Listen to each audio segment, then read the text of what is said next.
Movie की शुरुआत में हमें एक आउटबैक को दिखाया जाता है, जहां इस मूवी का मेन कैरेक्टर बिल्बी अपना खाना लेकर एक कोमोडो ड्रैगन से अपनी जान बचाकर भाग रहा होता है और जैसे तैसे करके वो फाइनली उससे पीछा भी छुड़ा लेता है। जिसके बाद वो दोबारा अपने फूड्स को कलेक्ट करने लगता है जो रास्ते में गिर गए थे। पर तभी वो एक बेबी अल्बाट्रॉस बर्ड से टकरा जाता है जो कहीं ऊपर से आ गिरी थी। बिल्बी देखता है कि वो ठीक से खड़ी भी नहीं हो पा रही थी, इसीलिए वो उसको सीधा करके अपने रास्ते जाने लगता है। पर वो बर्ड भी उसके पीछे पीछे आने लगती है।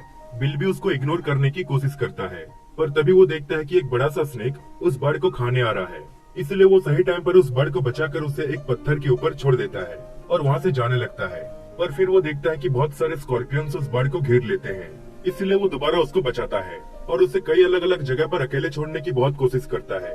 लेकिन वो जहाँ भी उसको छोड़ता था तो कोई ना कोई क्रिएचर्स उसको खाने पहुँच जाते थे और अब बिल्बी की ये जिम्मेदारी बन चुकी थी उस बर्ड को प्रोटेक्ट करने की, क्योंकि वो अभी बहुत छोटी थी और अकेले सरवाइव नहीं कर सकती थी। लेकिन बिल्बी उसको प्रोटेक्ट करते करते बहुत परेशान भी हो चुका था और काफी टाइम के बाद वो फाइनली उसे एक क्लिफ साइड में ले आता है जहाँ बिल्कुल शांत माहौल था।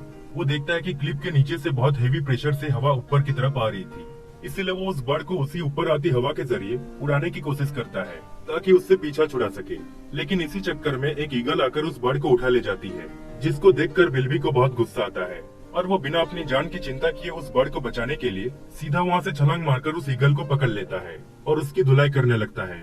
इसी बीच वो ईगल उस बर्ड को छोड़ देती है, जिससे वो नीचे गिरने लगती है। जिसके बाद बिल्बी भी नीचे कूद जाता है और उस बर्ड को पकड़ के उसे क्लिफ के ऊपर फेंक देता है। लेकिन वो खुद नीचे गिर जाता है। ऐसा लगता था कि वो मर गया, लेकिन वो उसे ऊपर आती हवा के प्रेशर के जरिए सही सलामत ऊपर आ जाता है और उसकी जान भी बच जाती है।